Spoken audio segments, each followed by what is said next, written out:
এবার প্রশ্ন করছেন ভাই মাসুম বিন মাহবুব। তার প্রশ্ন হচ্ছে যে একই দিনে সিয়াম ও ঈদ পালন করা যাবে কিনা সৌদি আরবের সঙ্গে মিল রেখে।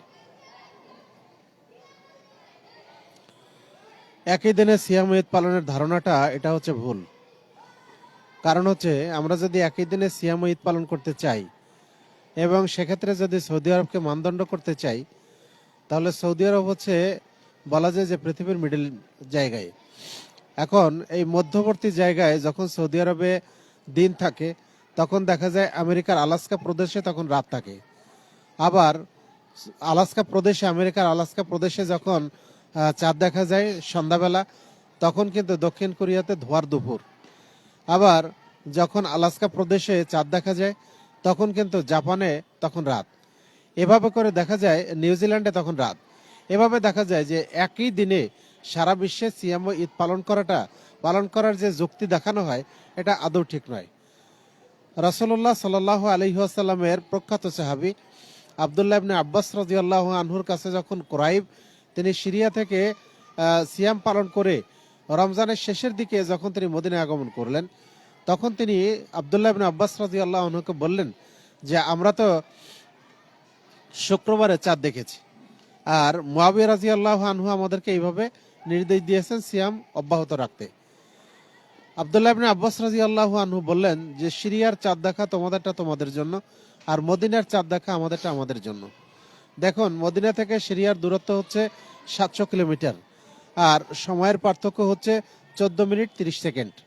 এখন এই 700 কিলোমিটার ব্যবধানের কারণে যেখানে সময়ের পার্থক্য মাত্র 14.5 মিনিট, সেখানে যদি সিরিয়ার চাঁদ দেখা মদিনায় গ্রহণযোগ্য না হয়, তাহলে মক্কার চাঁদ দেখা কি করে একজন মানুষ যে নিউজিল্যান্ডে আছে তার জন্য গ্রহণীয় হয়, একজন মানুষ যে বাংলাদেশে আছে তার জন্য কিভাবে গ্রহণীয় হয়?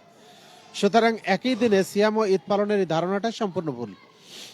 আরেকটি বিষয় অনেকেই প্রশ্ন করে থাকেন যে রাসূলুল্লাহ সাল্লাল্লাহু আলাইহি সাল্লাম বেজর রাত্রিতে সিয়াম ও ঈদ পালনের কথা, বেজর রাত্রিতে লাইলাতুল কদর অনুসন্ধানের কথা বলেছেন।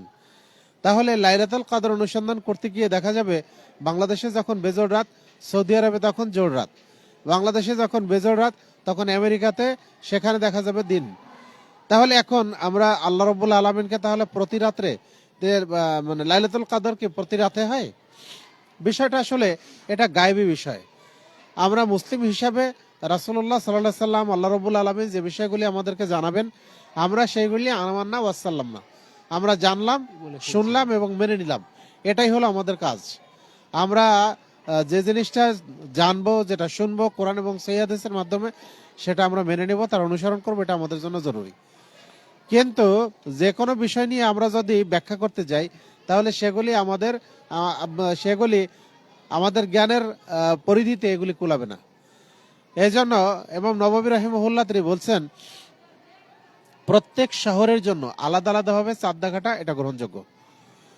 অন্যান্য মুহাদ্দিসিনে কেরাম তারা বলছেন চাঁদ দেখাটা এতদূর পর্যন্ত গ্রহণযোগ্য যদি দূরত্বটা 560 বর্গ কিলোমিটার মধ্যে হয়, তাহলে এই দূরত্বের মধ্যে যদি কেউ চাঁদ দেখে তাহলে সেটা গ্রহণযোগ্য হবে।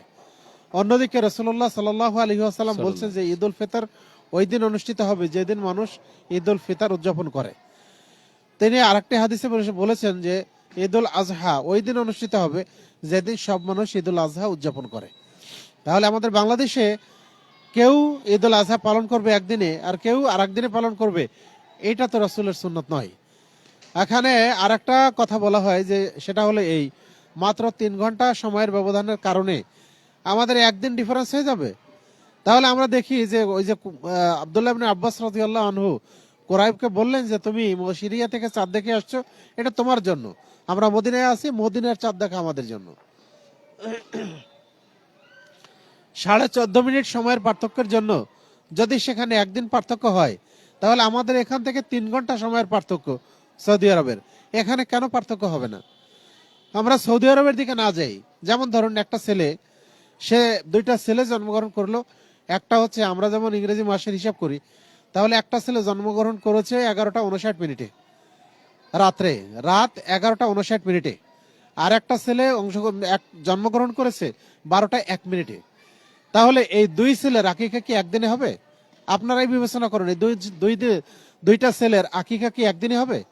যে ছেলেটা 11:59 জন্মগ্রহণ করেছে, আজকে ধরেন বুধবার, যদি আজকে রাত 11:59 জন্মগ্রহণ করে তাহলে সে বুধবার পেল। কালকে যদি 12:01 জন্মগ্রহণ করে তাহলে কিন্তু সে শনিবার হয়ে যাচ্ছে, যদি বৃহস্পতিবার হয়ে যাচ্ছে, যদি আমরা ইংরেজি হিসেবে ধরি। কিন্তু আরবি মাস হিসেবে সাধারণত আমাদের সিয়াম, আমাদের হজ, আমাদের জাকাত সবকিছু আরবি মাস হিসেবে গণনা করা হয়। এখন যদি আপনি আরবি মাস হিসেবে হিসাব করেন তাহলে দেখবেন আজকে সূর্যাস্তের টাইম হচ্ছে 5:17, 15 বা 17 মিনিটে। এখন কোনো ছেলে যদি আজকে 5:15 জন্মগ্রহণ করে, আর একটা ছেলে সে যদি 5:20 জন্মগ্রহণ করে, তাহলে এই দুই ছেলের আকিকা কি একদিনে হবে? কোশ্চেন কালো না, এটা একদিনে হবে না। কারণ যে ছেলেটা 5:15 জন্মগ্রহণ করেছে সে বুধবারে জন্মগ্রহণ করেছে, এটা ধরে নিতে হবে, এটাই গ্রহণযোগ্য। একইভাবে যে ছেলেটা 5:20 জন্মগ্রহণ করলো, ও ছেলে কিন্তু বুধবার পায়নি, সে কিন্তু বৃহস্পতিবারে জন্মগ্রহণ করেছে। সুতরাং এই দুই ছেলের আকিকা কিন্তু একদিনে হবে না। তাহলে মাত্র 5 মিনিটের ব্যবধানে যদি দুইটা ছেলের আকিকা একদিন ব্যবধান হয়, তাহলে 3 ঘন্টা ব্যবধানের কারণে কেন একদিন ব্যবধান হতে পারে না? সুতরাং আপনার আমার এই ঘোড়া যুক্তি এগুলি আমরা বাদ দেই, যেভাবে কোরআন এবং সহিহ হাদিসে বলা হয়েছে আমরা সেটা গ্রহণ করি। রাসূলুল্লাহ সাল্লাল্লাহু আলাইহি ওয়াসাল্লাম বলেছেন, সুমু লিরুইয়াতিহি ওয়াফতিরু লিরুইয়াতিহি, চাঁদ দেখে সিয়াম পালন করো আর চাঁদ দেখে তোমরা সিয়াম ছাড়ো, মানে ঈদ পালন করো। আল্লাহ রাব্বুল আলামিন বলছেন, ফামান শাহিদা মিনকুমুশ শাহরা ফালিয়াসুমহু, যে ব্যক্তি রমজান মাস পেল সে যেন সিয়াম পালন করে। তাহলে আমি তো রমজান মাস পাইনি, আমার এখানে তো চাঁদ ওঠেনি, তাহলে আমি কিভাবে সিয়াম পালন করব? সুতরাং আমরা কোরআন এবং সহিহ হাদিস মেনে চলি এবং যুক্তির বাইরে ইসলাম যে নির্দেশনা দিয়েছে আমরা সেটা গ্রহণ করি। আপনি যদি যুক্তির দিকে যান তাহলে আমরা 5 ওয়াক্ত সালাতের 3 ওয়াক্ত জেহেরি কেরাতে সালাত আদায় করি, 2 ওয়াক্ত আমরা সিররি কেরাতে সালাত আদায় করি। তাহলে বলেন তো কেন 3 ওয়াক্ত জোরে কেরাত করা হয় আর 2 ওয়াক্ত কেন আস্তে কেরাত করা হয়? কারণটা কি? আপনি সব জিনিসের যদি কারণ খুঁজতে যান তাহলে অবশ্যই আপনি সেটা পাবেন না। আমরা যখন মোজা পরিধান করি তখন মোজার উপরে আমরা মাসা করি, কখনো মোজার নিচে মাসা করি না। আপনি বলেন তো কেন আমরা উপরে মাসা করি? এটা কারণটা কি? আপনি এগুলি কোনো কারণ খুঁজে পাবেন? অথচ আমাদের ময়লা লাগলে নিচেই লাগার কথা, আমরা মাসা করছি উপরে। সুতরাং আলী রাদিয়াল্লাহু আনহু যেভাবে বলেছিলেন, যদি দিনটা আমার সিদ্ধান্তের উপরে ভিত্তিশীল হতো তাহলে অবশ্যই আমি মোজার উপরে মাসা করার চেয়ে নিচে মাসা করাটাকে উত্তম মনে করতাম। সুতরাং দিন কারো সিদ্ধান্তের উপরে এটা ভিত্তিশীল নয়, বরং দিন পবিত্র করেন এবং সহিহ হাদিসের উপরে ভিত্তিশীল।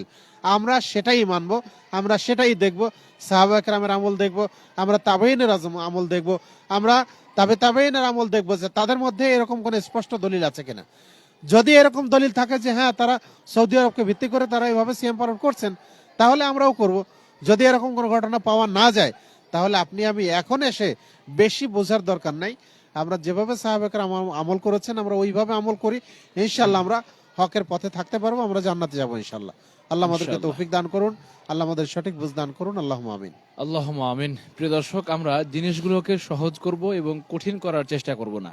আল্লাহ তাআলা যেভাবে বলেছেন, রাসূলুল্লাহ সাল্লাল্লাহু আলাইহি সাল্লাম যেভাবে দেখিয়ে গেছেন আমরা সেভাবেই আমল করার চেষ্টা করব। অযথা বেশি যুক্তি খাড়া করতে গিয়ে কিংবা বেশি নাড়াঘাড়া করতে গিয়ে যেন জিনিসগুলোকে আমরা কঠিন করে না ফেলে আমরা সেই চেষ্টা করবো ইনশাআল্লাহ।